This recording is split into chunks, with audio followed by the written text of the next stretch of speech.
Okay, I'm going to get started for the second half of the lecture I started yesterday. I know a few of you, or maybe even a number of you, good number of you, had weather troubles last night and didn't make it. So I'm trying to make what I'm doing today reasonably self-contained, but it's, without repeating what I did yesterday. Certainly feel free to ask questions, even for those of you who, for whatever unfortunate flight delay problems, weren't actually here yesterday. So yesterday I talked about some very simple actions, and today I will want to make them sort of more complex or more interesting in two different dimensions. We talked about item bidding games and mostly second or not only second price simultaneous item auctions, and pretty simple valuations, all unit demand. That is, users wanted to have one item. They might have different values for different items, but they only wanted one of them. And a little bit even a single parameter action. And then I spent the last maybe half an hour is sort of ending with putting all these techniques together that I showed yesterday to talk about add auctions. Add auctions, or this generalized second price, is a nice example. It's not item bidding, but it's sort of very similar. It's a simplified auction format, and it's a very simple valuation. It's certainly single unit demand, that is, a person only gets shown in a single slot, and was also a single parameter, which makes it even easier. So as for the problems we talked about, and I guess this will stay that way today for most of the time, or maybe even all of the time, is unit demand. So this is what unit demand is. So they're valuations Vij, that's userized value for item, or has j. Has is where my sort of dominant example here. And if they get a bunch of items, they simply value the best item in it. Throughout, we assume that bidding above the value is not done. That is, you can bid for multiple things at once if you want, and that's also may or may not be a good idea, as you don't actually want them. But you certainly won't bid for a single item above its valuation, and that's a reasonable assumption because it's a dominated strategy, that whenever you're bidding above the value and something good happens, you could have bid the value and an equally good thing would have happened. And I guess this was the second example, the generalized second price, where those ads are the things that's shown on the side, and the bidders are now bidding for ads, not hases. And again, that's a single parameter valuation. There is a single parameter in here, the user's value for, or the advertiser's value for a click, and the value, those slots differ by how many clicks you might, or what likelihood that you're getting a click there. So this is the framework I talked about last time for techniques. And again, we'll try to repeat everything, or at least not repeat, but make it self-contained today, but still it's worthwhile repeating. We were trying to band solution quality, and so a price of energy is a band on how much worse the Nash equilibrium or an equilibrium solution is than a socially optimal solution. And in this item bidding business, I showed you one very simple band where it depended on having no regret for at least in the full information setting, for one particular bid. That is the bid of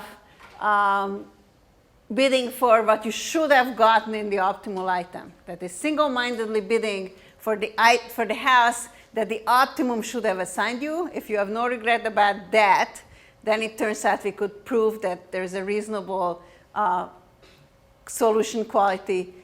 Any solution where you have no regret. This was nice because it then implied that not only true at equilibrium, it's also true at any kind of learning outcome.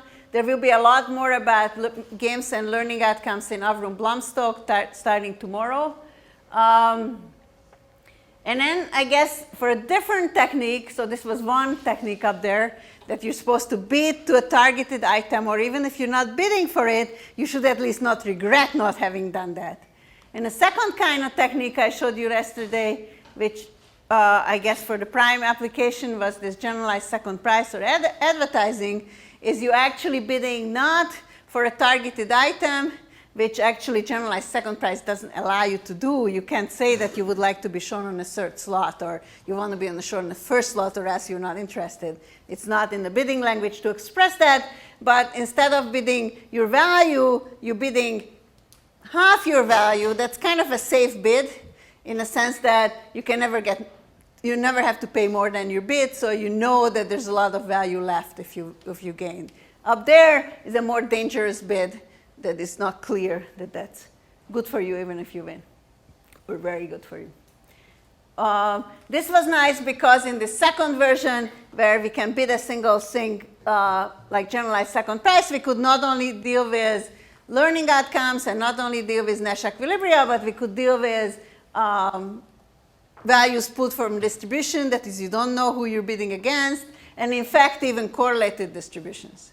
That is, you and your neighbors getting values, or possibly click-through rates, if you remember, that you don't know, that are random, and the distribution from which they pulled is a joint distribution, arbitrary correlated. Okay, so that's a quick summary of what happened yesterday. Now, one thing I'm going to have to do today is in some point switch to first price. So I want to start with just a little comparison of what of these techniques are good in first price also, and what of the techniques are not good at second price. So I guess, well, they talked about second price only yesterday, and generalized second price for adduction is sort of like second price in some way, sort of, and maybe a little bit closer to first price. I did point out that houses are actually sold on first price auction. There are other things that are sold on first price auction. You make offers as contracts, and you either pay it or not. You pay the price you offered. So that's first price auction. And I guess it's not too surprising that the top option is not very good as a first price auction. You will never have regret about not having done that particular targeted bidding. The thing that you're bidding your valuation is a dumb idea on a first price auction. Even if you win, you didn't actually gain anything. But the second kind of thing is equally good on a first price auction. In fact, it's sort of almost designed for a first price auction. We didn't know anything good about how much you have to pay here. I used solely the fact that you can never pay more than what you bid. So that's actually an equally good, that kind of analysis works equally well on first price auction. And the same, if you instead would have run a generalized first price auction, everything I said yesterday would have equally applied to a generalized, not GSP, but GFP, that is a first price analog of the generalized auction. So of the techniques we have seen, one of them is very amenable to first price and the other one is not. Why is it? If a player wins, it plays less than V over 2. That was exactly what we were analyzing anyhow, and hence has a value, at least half its value. If he loses, then the same analysis than last time. Someone else must have had a high enough value because he was bidding that high.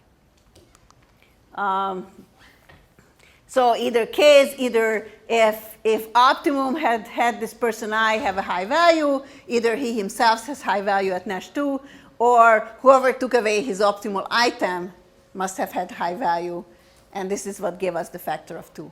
Okay, for any piece of value in opt is charged against something in Nash, except we're double charging.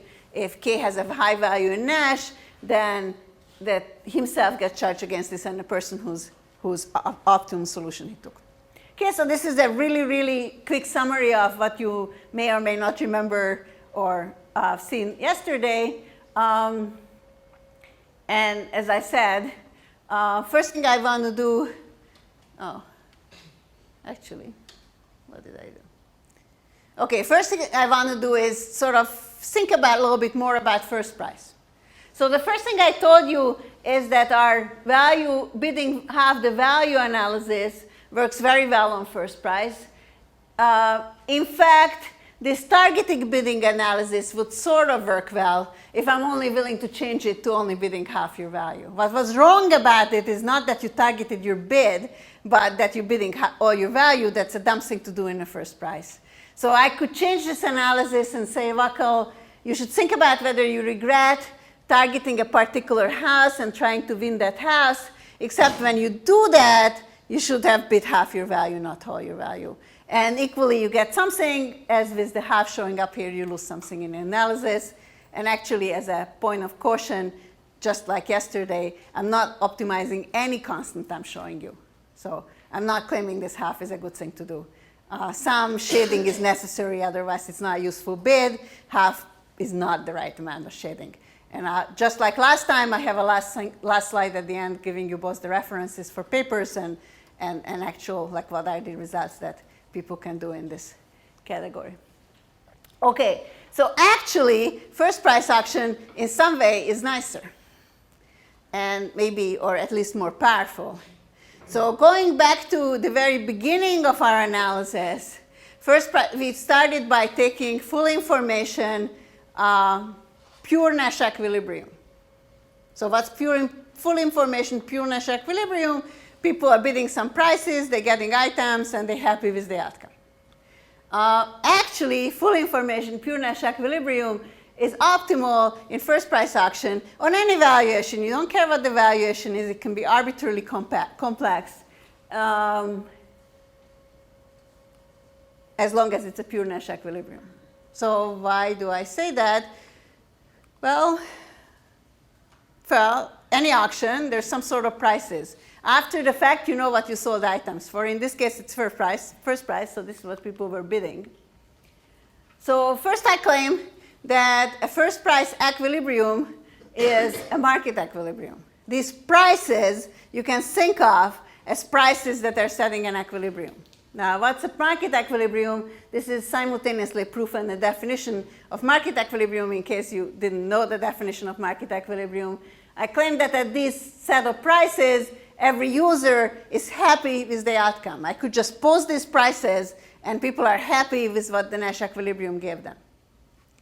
True, because first price auction has this property. If you posted the prices at which things get sold, people can bid just above the prices and actually take the item away. So if they're not happy at this set of prices, they should have bid for whatever they wanted instead.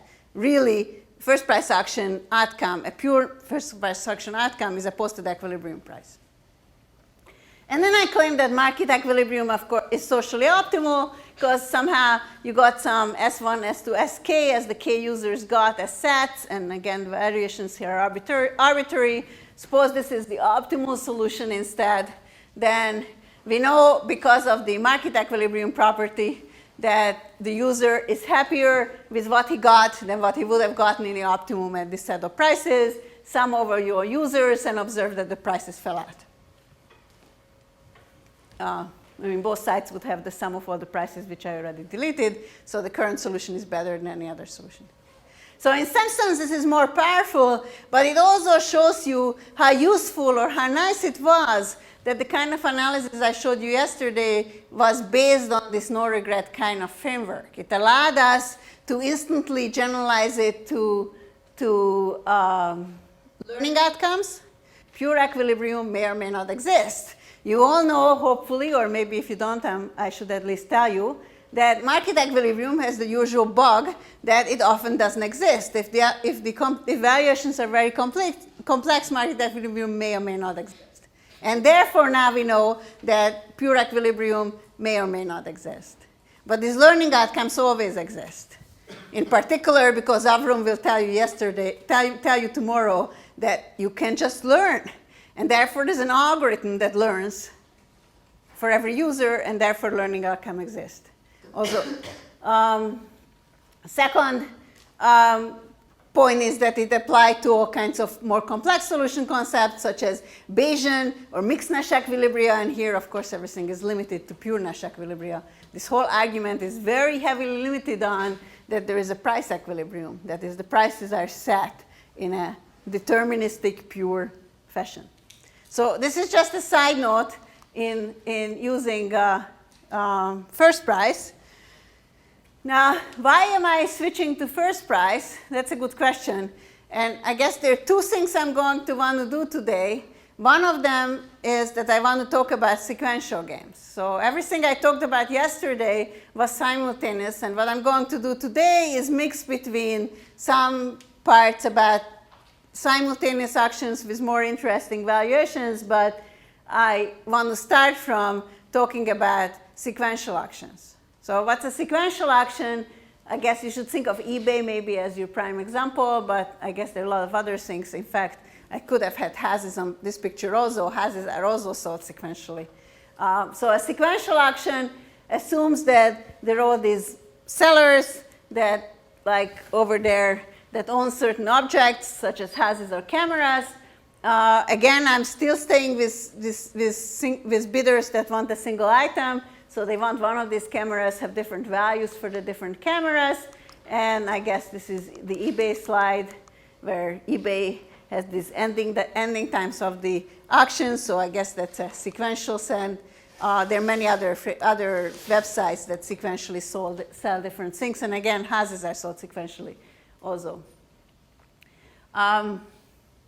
So I guess it's an interesting question, and I guess I'm still thinking about sort of what the right answer is or how to think about it, because some of these actions, Sotheby's is a first price auction, but eBay is kind of a second price auction.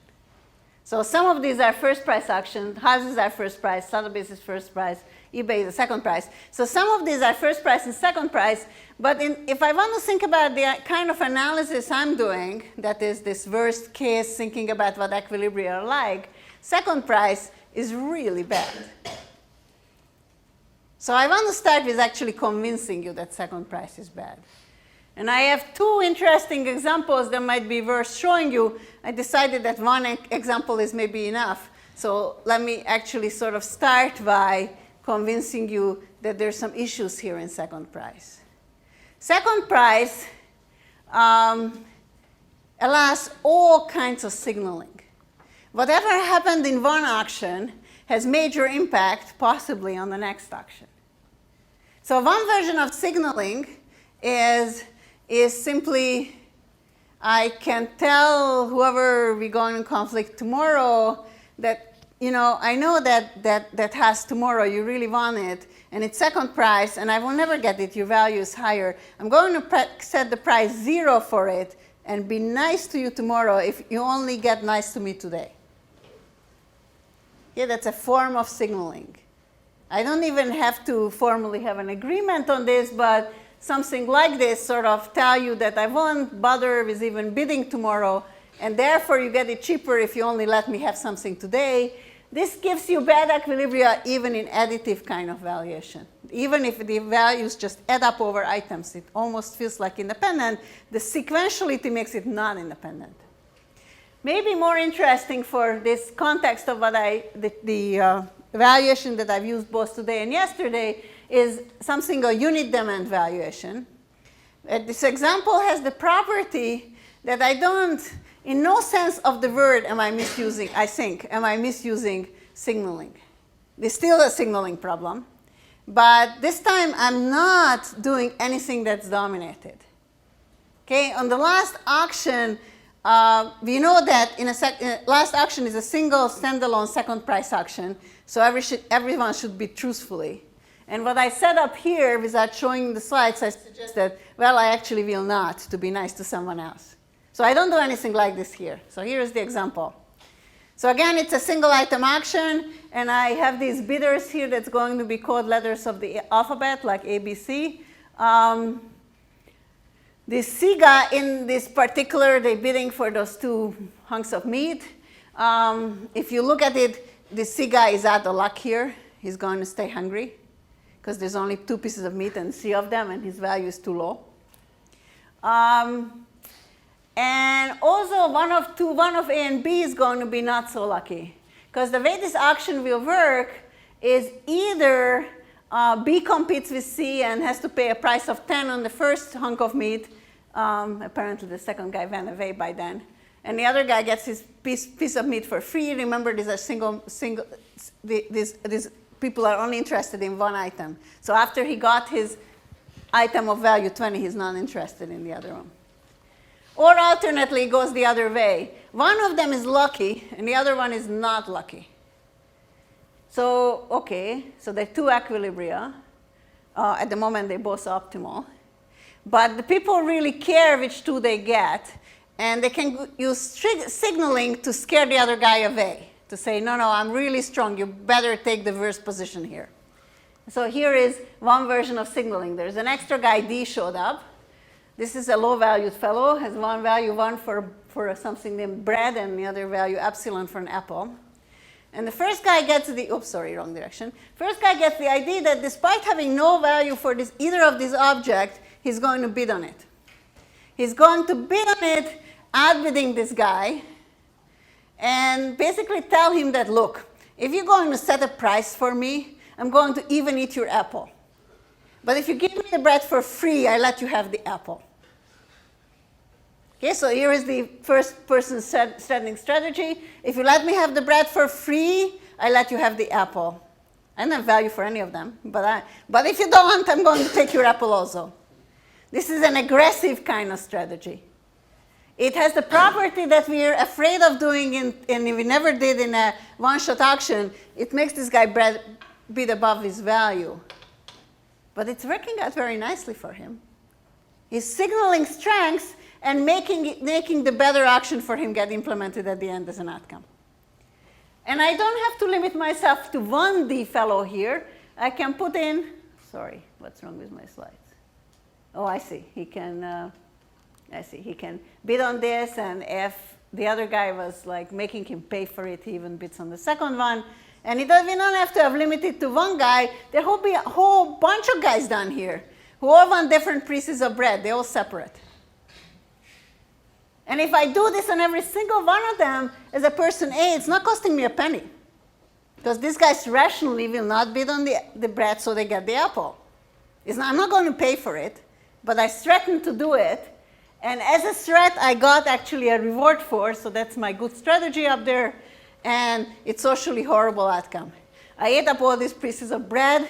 There are some K people here, or some large number of people here, I guess K, who wanted the bread, and now they don't getting nothing. Okay, so this is a socially bad outcome. It's rational to do because of the signaling power in a second price auction. In a second price auction, you can signal without paying. It's for free, and that's sort of weird. So what I'm going to do is switch to thinking about first price auction. And even first price auction has all kinds of interesting strategic issues, and at least for now, I'm going to limit myself to this. So here is an example or illustration of what first price, oh, question, sure. Going back to the bread and the apples, I understand in real life if A is bullying B through Z, then he might get scared and let him have it, but in this game, how can A affect which equilibrium they select? Doesn't he have like a non-credible threat by the end? Or like how does the signaling affect?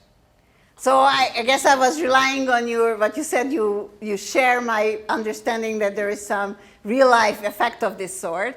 An equilibrium here is a condition, which I come back and define in a second, is a conditional statement that if A, B, C happened, then like a threat of exactly what will happen when.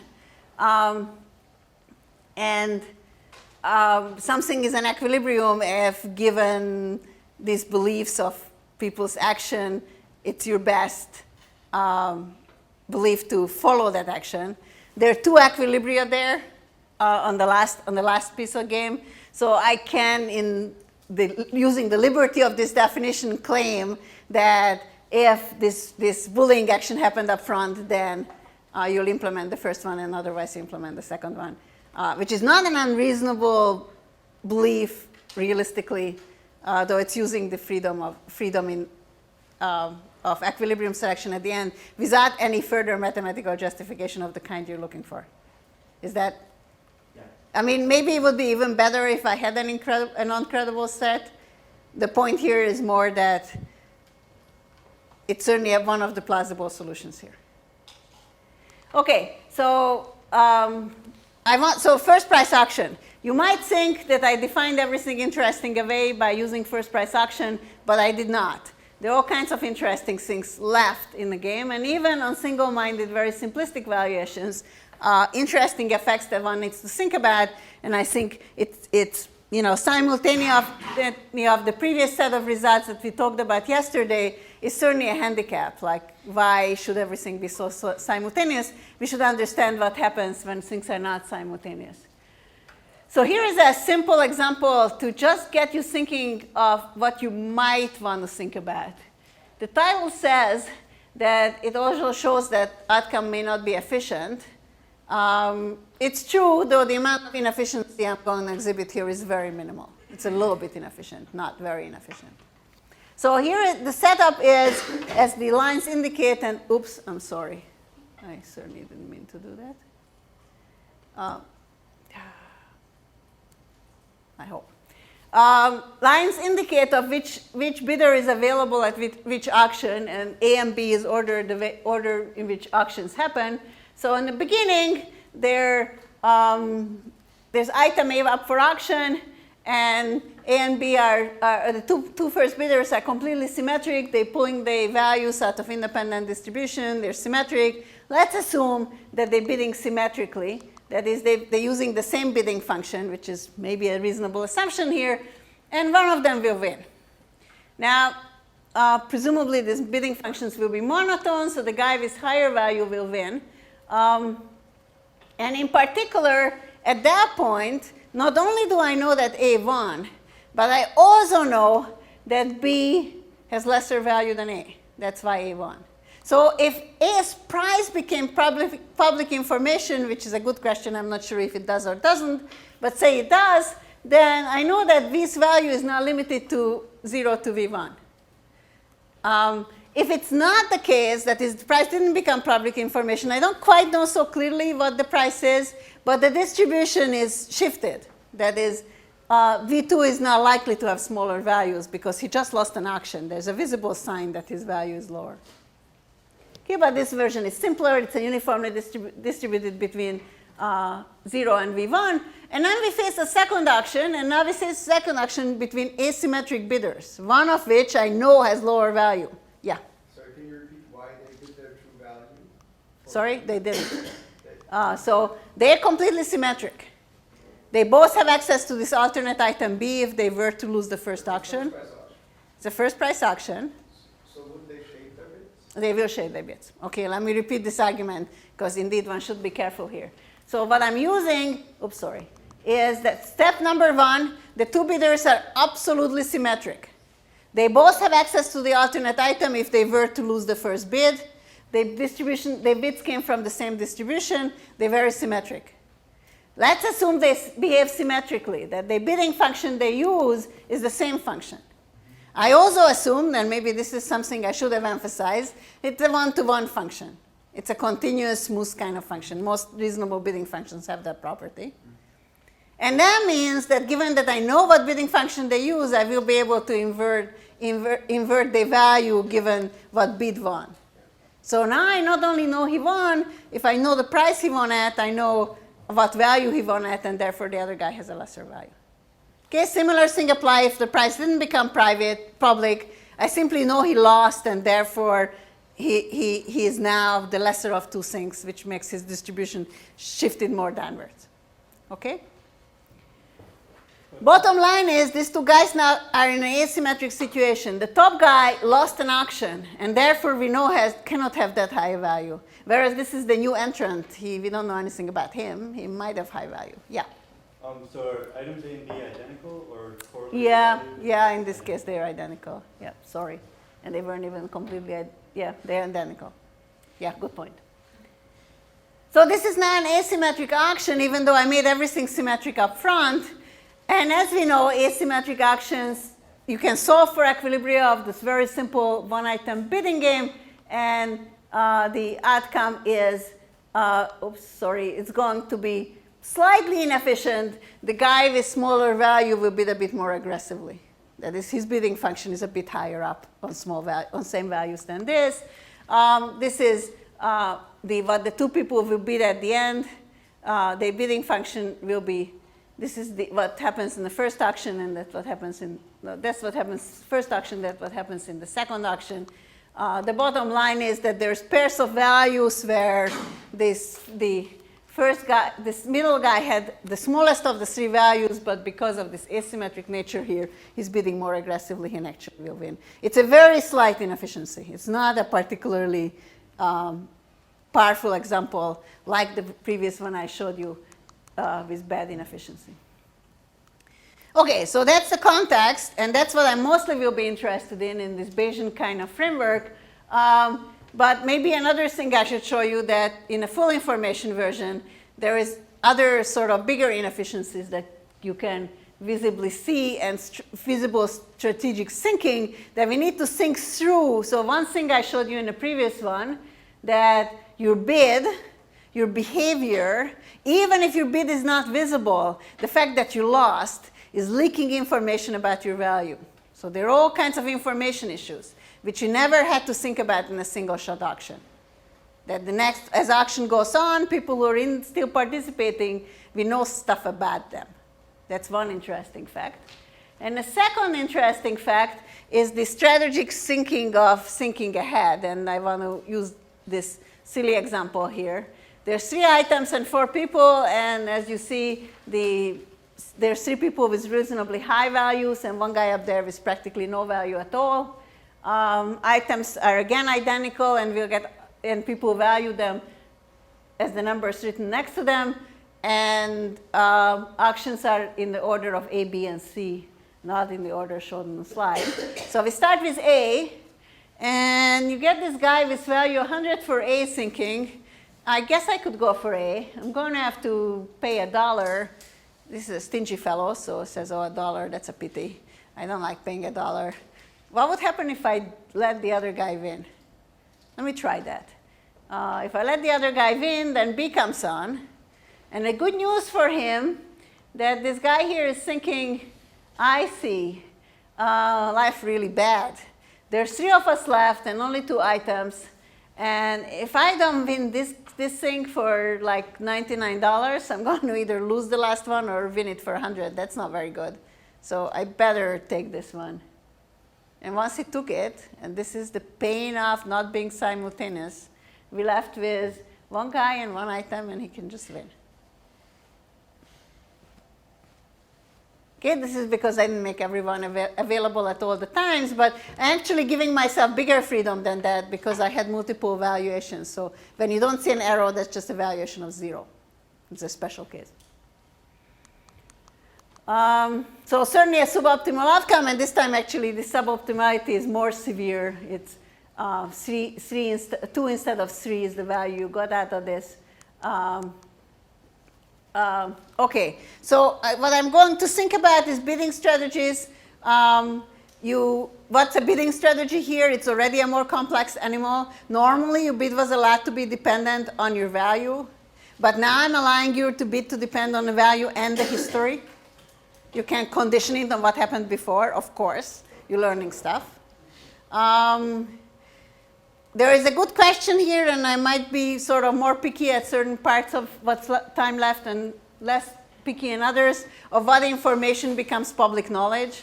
I always want to assume that the identity of the winner is becoming public knowledge. I would love to assume that maybe nothing but the identity of the winner, but possibly the winning prize. I would prefer to assume that the rest is not. That is, the loser's bids are not public knowledge. That's the beauty of first prize. It's reasonable to assume this. But some of what I'm doing is actually independent of this. You can make as much public knowledge here as you want, and nothing will change. Yeah? Do we make any inferences about other people's valuations? Yes, except this is what that item is all about. You make inferences of other people's valuation from the information the auction is leaking to you. And I claim that I will always leak the identity of the winner to you. You will see who won. Possibly you saw the winning prize. That makes people feel better. I bid 7 and this guy bet 15. I guess he can have it. And I will not leak other things for you. The more you leak, the more information leaks to you, the more inference you can make. I will not leak more than this. Either the name of the winner or possibly the winning prize, nothing else. And the solution concept, I use the natural analog of Nash equilibrium, and I'll come back to exactly what I mean by Nash equilibrium.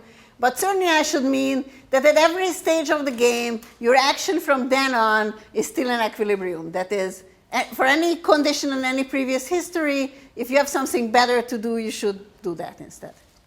Okay, that's subgame perfect equilibrium. Okay, so how do our proof techniques from last time fare here? Some ways quite, yeah, more questions. Do players know the underlying distribution? Yes, And yes. it's common for all players. No. So good point. I'm making the standard sort of Bayesian style assumption. These values are put from some distribution, possibly are full information. That's a special case of a distribution. It's a single point distribution. I did not make the assumption of the distribution being identical. So distribution will possibly be very different. And the part that I'm not deciding now and will vary is whether I allow this underlying distribution to be correlated or not. Mostly I will not, but I would love to allow it. So to the extent I can allow it, I will do so, and then at some point say, well, I can't do anything anymore with correlated distribution. Let's make it independent. One should be a little careful of what I mean, actually. It never occurs to me to make this particular human's valuation on the different objects independent of each other. If you value a camera very highly, you probably value another camera also very highly. Where the independence assumption is coming that human A from human B is possibly independent. So your values from the different object is coming from a joint distribution, but different humans might be independent of each other when it seems useful. Okay, so how do our different proof techniques fare? And again, this is not the formal model. The items of interest at the moment are drawn from a joint distribution. Everyone has values for all the different houses, and there are some k people and m houses, and so m times k values pulled from a giant joint distribution. What we used to want to do is have person I bid on the house that the optimum assigned to him. Of course, we can't do that because the optimum assigned to him house is not something we know. That's one problem. And this is a problem we already encountered or should have encountered or should think about even in the independent setting. But we have a second problem. If you start deviating early, you might leak information about your behavior. The other people might catch on that you're doing something different. So the most sort of friendly valuation system where it's the easiest to say something, or actually it's very easy to carry over some proof we did last time, is you need demand bidders that even have a single parameter valuation. They simply they want a house. Every house is equally good for them. That's the style of examples we're from.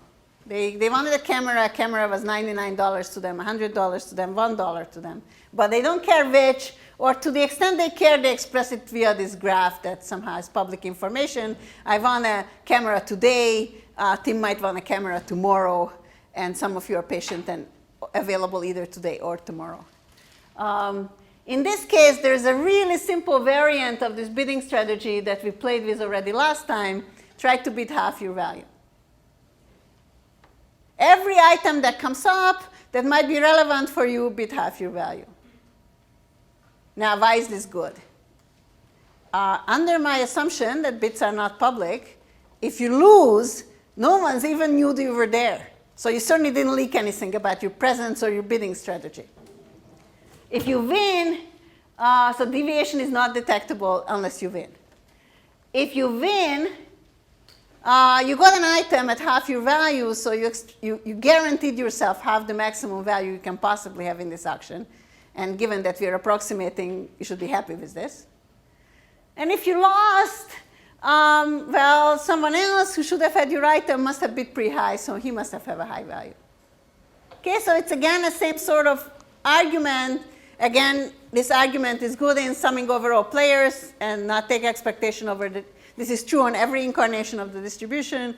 Take expectation over the distribution, and you get that half of the opt is less than, is greater than 2 incarnation of the Nash, your value, your possible value, and the value of possibly someone else who's bidding. So again, it's an argument based on a single alternate bid that I suggest you might want to try. I do not insist you actually do this. I just insist you don't have regret about this. I make this suggestion to you, you follow it or not.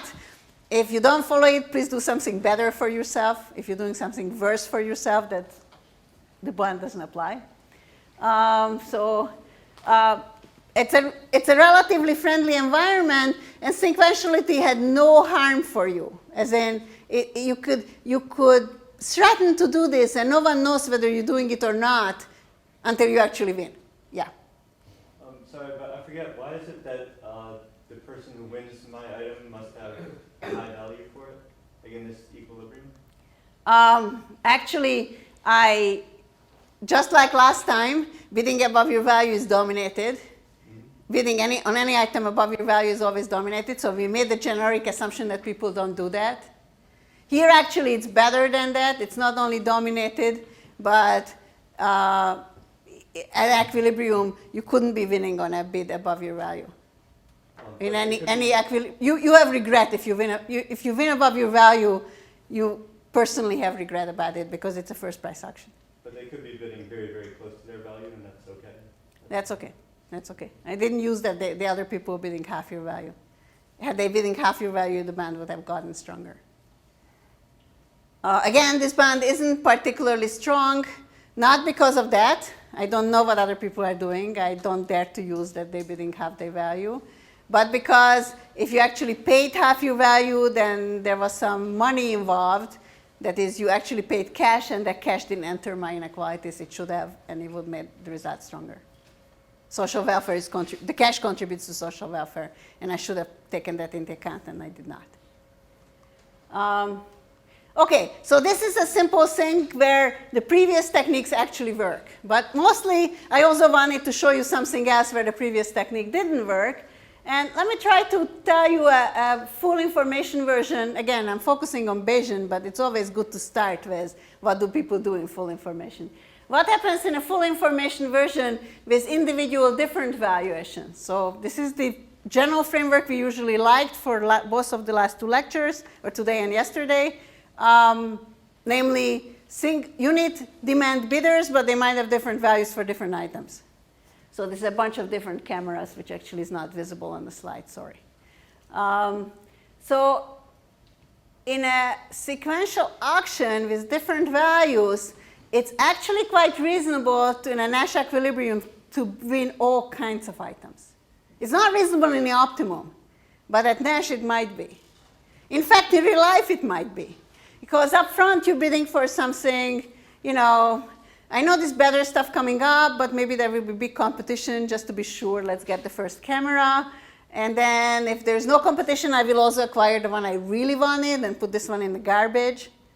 So there's no guarantee that there's only one camera that you won. It's quite reasonable to win multiple cameras. Again, reasonable because you think that given the distribution that you know that that last one that you really wanted out there is possibly has giant competition for it. You won't be able to get that one, or it will get too pricey to get it. So therefore, you want to secure something up front, yeah.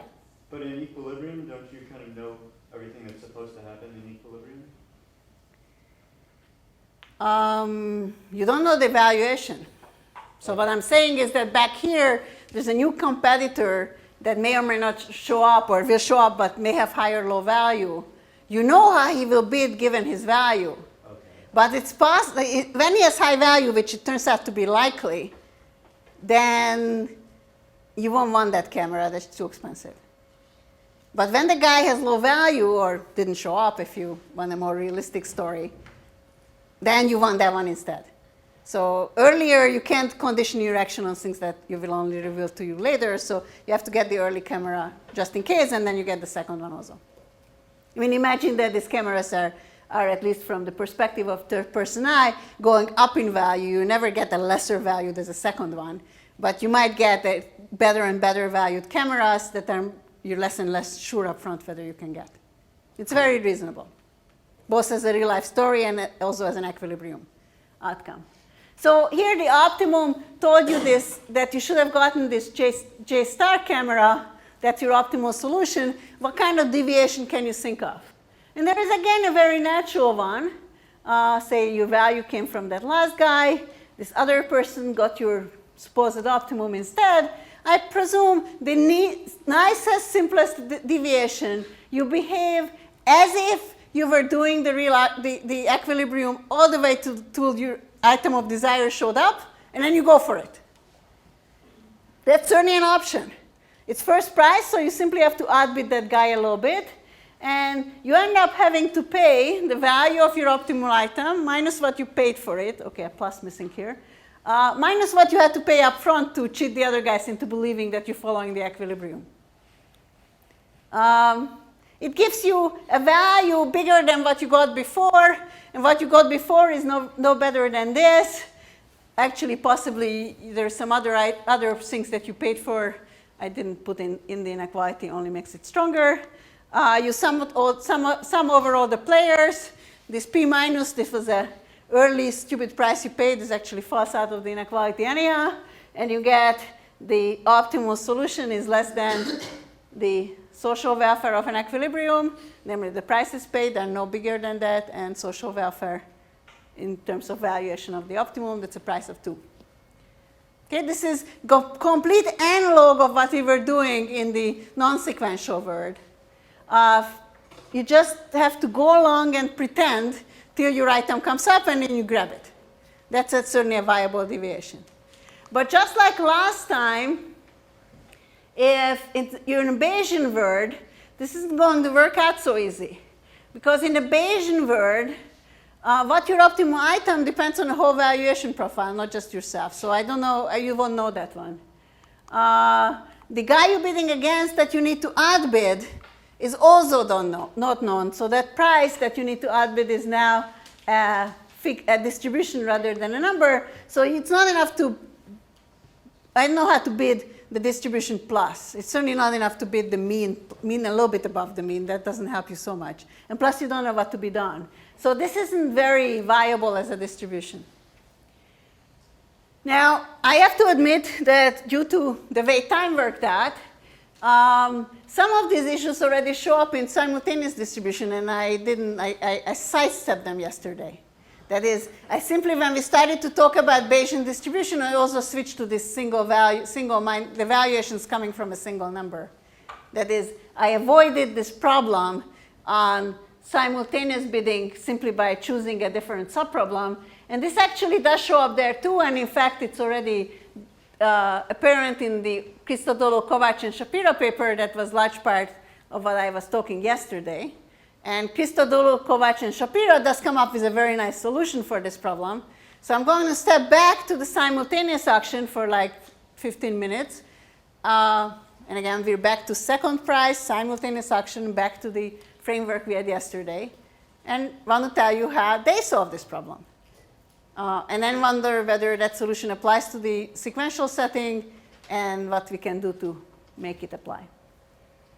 Okay, so back to the Christodoulou, Kovács, Shapiro setting.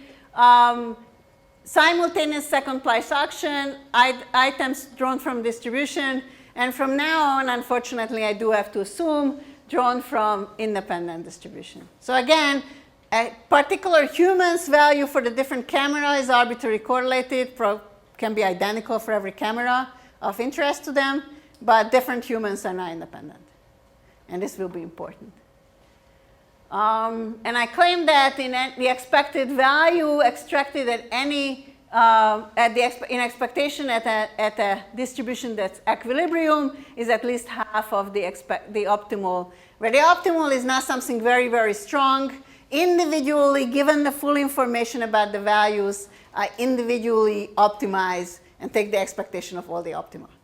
So this is a very strong form of optimum. Like, for example, this is not actionable by a human. You have to nicely correlate with of what you pick with information based on things you don't have. So remember, our trouble is that your optimum item, which I call Ji star, depends on the other people's valuation, or who values what highly and why. And therefore, it's not known, and therefore, you cannot bid on it because it's a piece of information you don't have. You can't bid on an item you don't know which one it is. So here is the nice idea from Christodoulou, Kovacs, and Shapira. Says, okay, just guess it. So how would you guess which one is your optimal item? The distribution itself is public information. So given your own value, pull a random sample of the other guy's distribution. These are not their real values, just pull a sample. So I call it W minus I. That's a values distributed just like V minus I for every one of the other guys. And look at your value plus the other people's randomly pulled value, which may or may not be the right thing. And take your optimal assignment then. This optimal assignment might not be the right one, but it's distributed like the right one. And bid according to this. That is, this is a randomized bid. And again, I'm going to claim, just like last time, that I give you a strategy of what you should do. I don't insist you follow it. I only insist you don't have regret about it. Here is my strategy.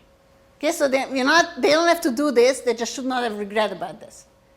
What is the strategy? It's a randomized strategy. You pull other people's valuation. That gives you an optimum. And once you see that optimum, you do the bid that we used to be doing. In a second price, you bid your value. In a first price, you bid half your value single-mindedly on the item that you computed this way. Now, why is this good? And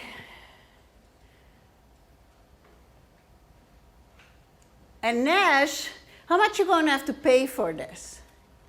Well, I don't actually know, but you surely won't have to pay more than the expected value that the Nash extracts to this item.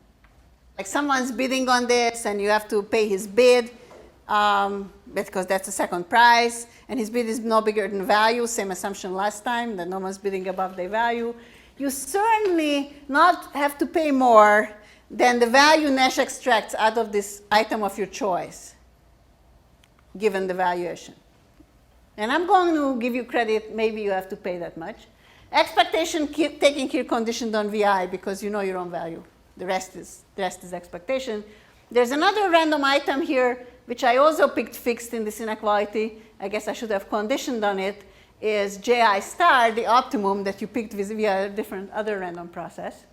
So the first thing I'm going to do is take expectation for this other thing. That is, your algorithm itself had a random move in it, namely you picked the W at random or W minus I at random. That picked J star, and then you took the valuation, and I guess I can take this inequality.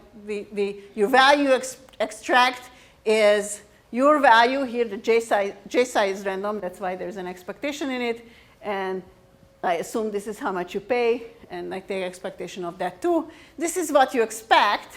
And then using Nash inequality, again, I promised you, you should not regret this. This is what I'm asking you. I'm not asking you to do it. I'm just asking you not to regret it. That is, the value you extract at Nash, which is actually less than this because you might have to pay, but certainly no more than this, should be at least as much as what this alternate strategy would have given you. This is the no regret inequality. You should not regret, not have. I gave you an idea of what to do. You don't have to do it, just don't regret it. This is the don't regret it inequality. Okay, so I have this, and then I will want to do, and I repeat this on the next slide. So this is that what you gain is no bigger than some other weird strategy. And I want to, what would I want to do? Sum overall i's take expectation, except there's a whole bunch of weird terms here. So what I'm going to do is first take expectation subject to your value. That's Inequality was valid on every value, every person, so now it's valid on in expectation also. And then I want to think about in this slide on the next couple of lines, term by term, trying to understand what these terms are. And some are more crazy than others. The first one, for example, is not crazy at all. It's the value you contribute to Nash. Summed over all persons, that's a total Nash value. That was easy. There's no W in that one. W was part of your strategy, not part of your Nash value. That one's easy. The second term is a bit more awkward. What's the second term? First of all, there's W in it, which was part of your strategy that chose ij star. So first thing I did is, if I look at the inequality, not everything matters. For V, the only thing matters is your own valuation. The other people's valuation didn't enter this particular part of the expression. For W, in honesty, I just wrote W for shorthand. You never picked value for yourself, only for others. And now is the moment I want to use independence. What do you see here? One sample for yourself, one sample for someone else. Because they're independent, this is actually just a sample, this pair together. And what did we do? We picked the optimum on that sample. That's exactly that shared sample that we used to pick our J star here. So that's nothing but the optimal assignment on a random sample, except this last equation here involved renaming W to V for a second. But looking at it from that perspective, I want to just add up the whole thing and get that optimum at social welfare, which is usually what I'm getting at that spot. And in expectation, I got it, even though it was a weird value. The more surprising here is the last item. The last item is a funny kind of mix and involves sort of a bit more thinking of what we need to do there. If you look at the circled last item there, it has both V's and W's, and everything matters. V mattered because that V of J star was telling me how much other people were bidding, other people, lots of other people, whoever is bidding. And W mattered because W picked J star. So that one I have a trouble analyzing. The only saving grace here is that I don't actually care about analyzing it. I only care about the sum. If you take the sum, so sum it over all i's, then for whatever the W and I arrangement is, this actually ranges over all the items. Everyone went to someone. So I can write it as a simple thing, and eliminating the J star in it is just the sum of all the items.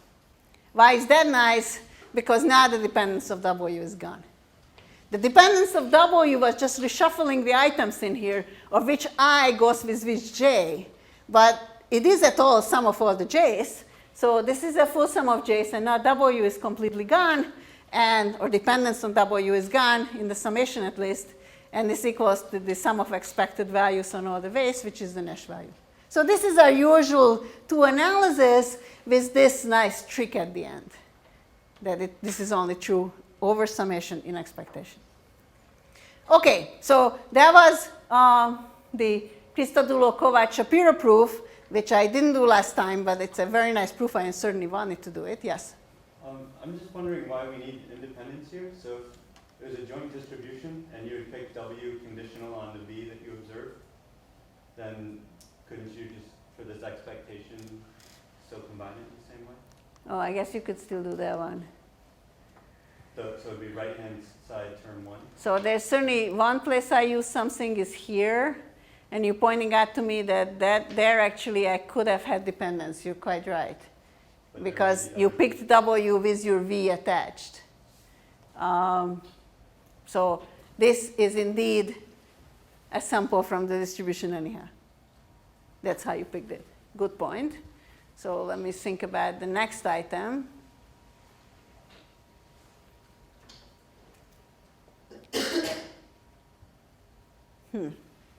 Interesting. I think the next item still needs independence, but I need to think about it for a sec. I'm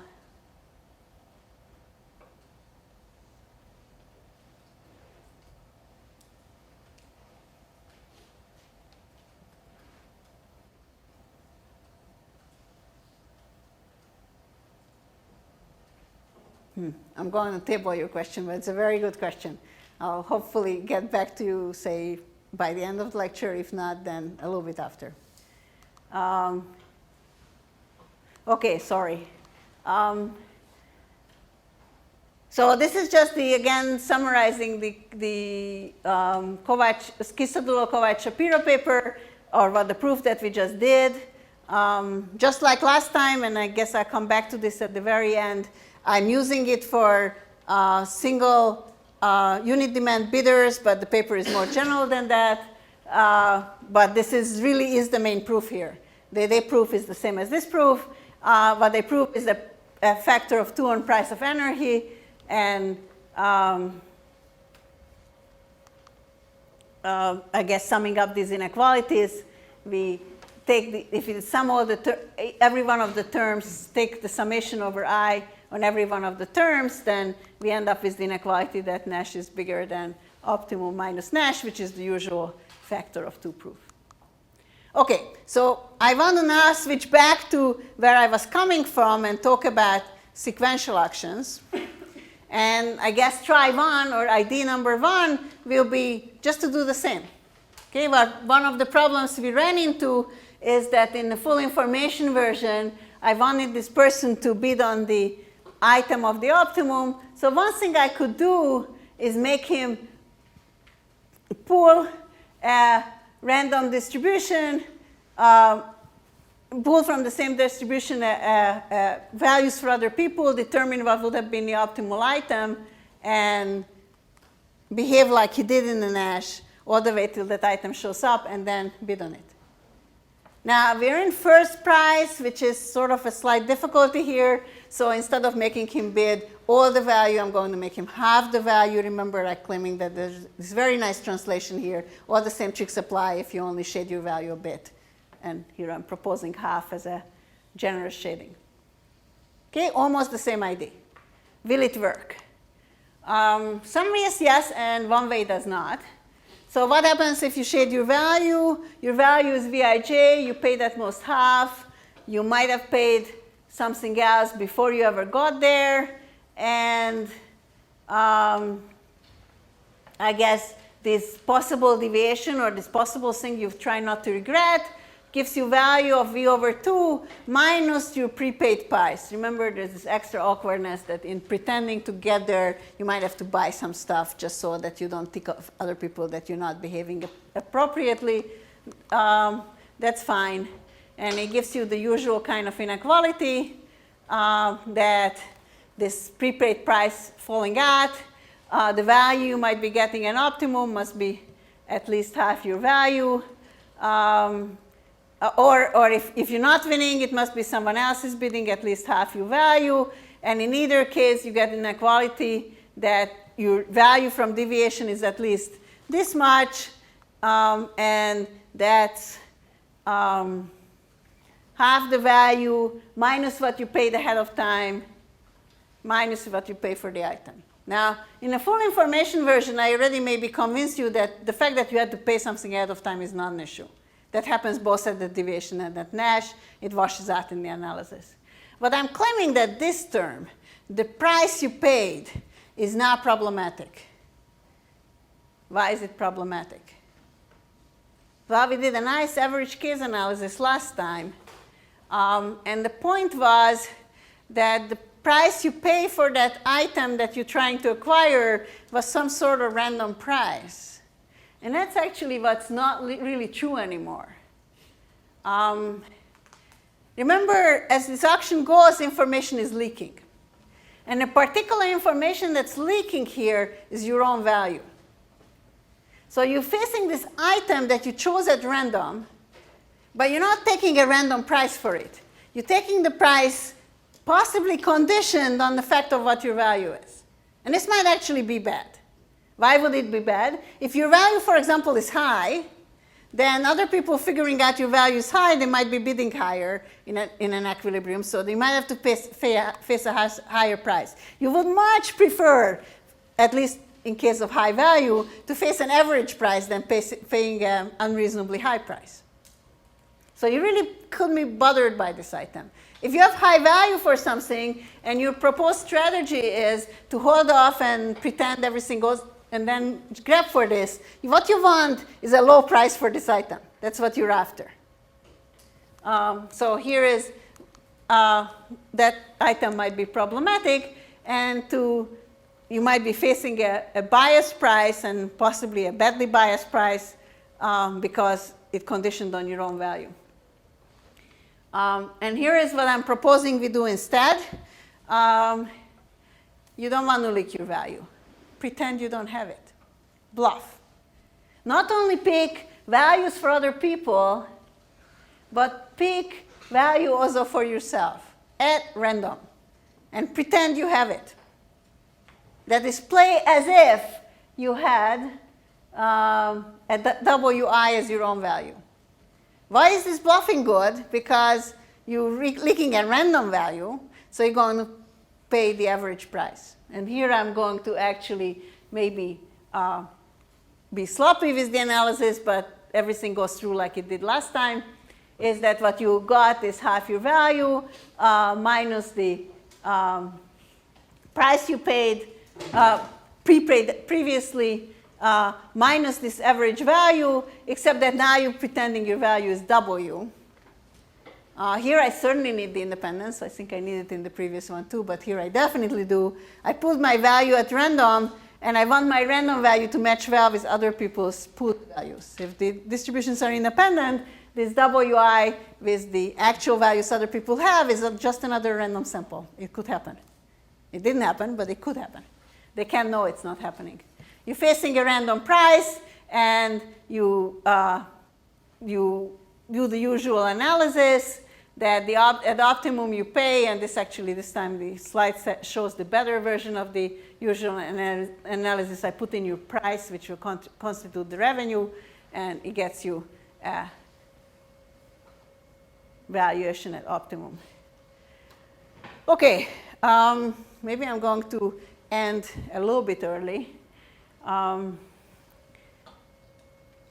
But rather than doing spending more time on that particular proof, where I showed you the simultaneous proof and showed you the one extra ID needed for the sequential version without going through the details of that proof, I wanted to end with spending a few minutes on examples and extensions. I promised to you that, or told you that we're going to focus on this unit demand bidders, but that the papers are more general. So I want to tell you a little bit of what one can do and what one cannot do, and show you maybe one other interesting example. Before I do that, the sort of overall summary here is that I try to show you simple examples of simple games. At this point, you should feel comfortable, or it's trying to make you feel comfortable, that you cannot run all of this as first price or second price.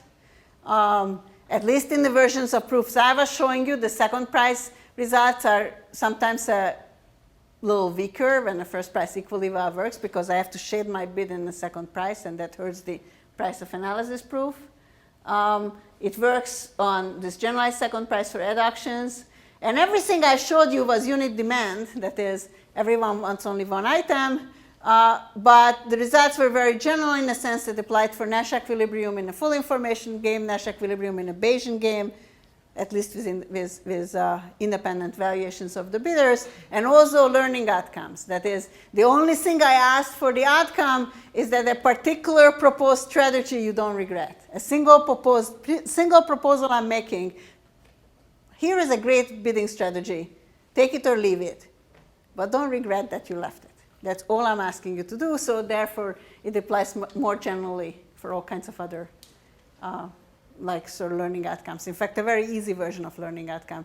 You should just not regret one thing. So the assumptions we made, we used the not dominated strategy, do not use dominated strategy assumption that bidding above your valuation, either first or second price, is always dominated. If something good happened, it would have happened on bidding your actual value. In the simultaneous auction, the second price results, such as, for example, Christodoulou, Kovacs, and Shapira, actually to a more general class of valuations, also making a more general assumption. They're not only assuming that individually per item you're not exceeding your valuation, but they're even asking you that when you sum over different bits, you don't exceed the total valuation. So going back to some very early example, if you value one of two cameras of 100 each, I allow you to bid 100 on both of them, which it may not be very wise because you don't actually want to get them both. They say, no, don't do that. They restrict you to a class of valuations where your total value of what you acquired should not exceed the amount of bid. You never, even if you cashed in on all your bids, you're never going to get negative valuation. That's certainly a safer bidding strategy, maybe reasonable to call conservative bidding strategy. It's not getting out of this class is not dominated. That is, when you're bidding for both cameras, I can't tell you which one to do instead. But I can tell you this, which is a weaker statement. Whatever other people doing, there's always a best response. There's always something you could have done. Depending which of the cameras seems more appetizing, you could go for this or for that. I just can't tell you ahead of time this. So once you know a strategy, or know what the Nash equilibrium is, or know what the distribution of bits are, there is a strategy in their class also that's a reasonable thing to do. Something I didn't emphasize, but it came up as a question. In the first price framework, I don't need any such assumption. In a first price framework, if you bid high and you win, you're going to regret it. Right? It's a bad idea. You paid above your price. This is all simultaneous so far. You don't actually want to win above your value. Second price, you're not sensitive. You don't pay your bid. But the first price, you do. So instead of making an assumption that you don't bid above your value, I could have used the rationality of the agent. At equilibrium, at a no-regret learning outcome, you don't do things that you regret, as in you don't bid above your value. Last point, this is all only valid in non-sequential setup, because in non-sequential setup, overbidding doesn't present a signaling opportunity for you. That is, you're not signaling strengths by bidding all kinds of sky-high numbers. You're just winning something which you don't actually want to do, at least not at those high prices. So in single-shot auction, the assumptions are reasonable. In the first price version, you don't even need them.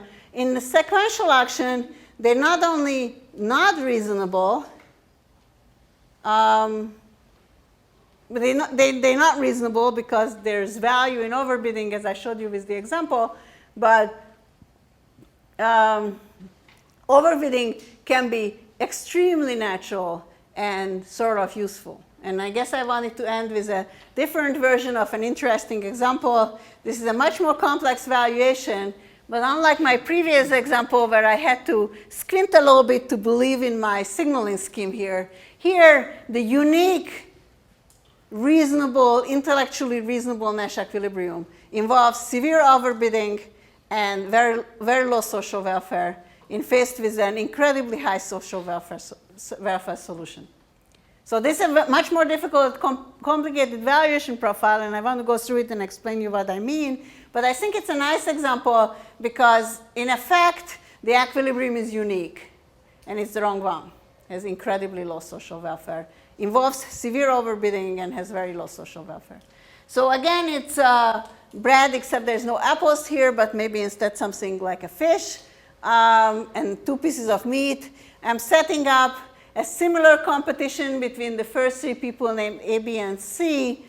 A and B, just like in my previous example, won this piece of meat and valued pretty highly. I'll get back to the variation in a second. The competition with C that we were competing against is a little different this time. This time, the person says that, well, I really prefer this fish. If I were to get the fish, then I don't really want these things, because the fish is valued 20, so by then I have no value. In fact, even if I had a lot of bread, I still don't value, like it decreases my value a little bit, but that's less useful. I still value 20. So here, last time I had that the C person was out of luck. This time we don't know. we somehow really, really would like to feed the fish to this person. If we fed the fish to him, we're both in luck. If we didn't manage to feed the fish to him, then one of us is out of luck. And I won't have to resolve which one in this equilibrium. It doesn't matter. Okay, so just look at the end here. The end is trying to say that if we manage to get person C to eat the fish, we're okay. We don't have to pay for our meats, and plus we're getting them.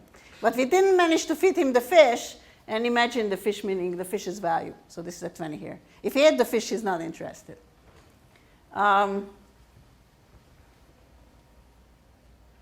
Okay, so let me try this again. What I'm wanting to set up at the end is an immense desire for these two guys, for the previous step, person C to eat the fish. If he ate the fish, he's not going to be interested in the meat, and we're okay. Now, what setup do I have to eat the fish? All I need right now is one other person. And what do I want out of this one other person? Well, he has a funny trade-off to face here.